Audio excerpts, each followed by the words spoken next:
Hello guys, कसे आहात तुम्ही? आज आपण बनवणार आहोत पनीर स्प्रिंग रोल. तुम्ही बघा आणि बनवा, आणि कुणी कुणी बनवलं मला कमेंट करा. त्यासाठी मी एक कढई घेतली आहे, त्यामध्ये लसूण, अद्रक, कोबी, गाजर आणि शिमला मिरची टाकली आणि त्याला चांगलं असं हे करून घेतलं आहे. थोडं मऊ होईपर्यंत शिजवून घेतलं आहे. त्यानंतर त्याच्यामध्ये मी सगळे सॉसेस टाकले, soya sauce, vinegar, chili sauce आणि आपला शेजवान चटणी. आणि त्यानंतर त्यात ब्लॅक पेपर टाकलं आहे, थोडंसं मीठ टाकलं आहे. त्यानंतर त्याच्यामध्ये जे बॉईल केलेले नूडल्स होते ना, ते सुद्धा टाकलं आहे आणि त्या चौघांनाही असं एकजीव करून घेतलं आहे. तुम्ही बघू शकता असं मस्त. त्यानंतर मी इथं पनीरला थोडासा तंदुरी मसाला लावून ठेवलेला.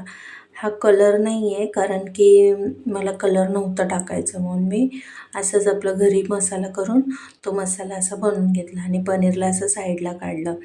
त्यानंतर मी एका वाटीमध्ये 2 चमचे मैदा घेतला, पाणी टाकलं आणि त्याचं चांगलं असं एक घोल तयार करून घेतला. तो घोल आपल्याला कुठे वापरायचा आहे आता तुम्हाला कळेलच.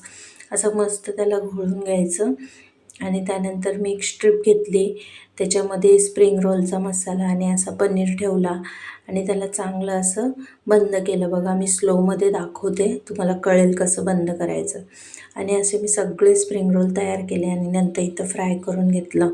मस्त फ्राय करायचं आणि फ्राय करून ठेवून द्यायचं. ह्याच्यामध्ये थोडं तेल जास्त लागतं, म्हणजे तेल आत जातं, पण नंतर तुम्ही एका जाळीवर असं ठेवलं ना की तेल सगळं बाहेर येतं.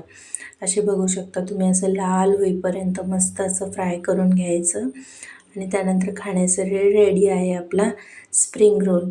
आणि कोण कोण माझी रेसिपी बनवतं आणि तुम्हाला माझी रेसिपी कशी वाटते, तुम्ही नक्की मला कमेंट करा, शेअर करा, सबस्क्राईब करा, बेल आयकन प्रेस करायला विसरू नका.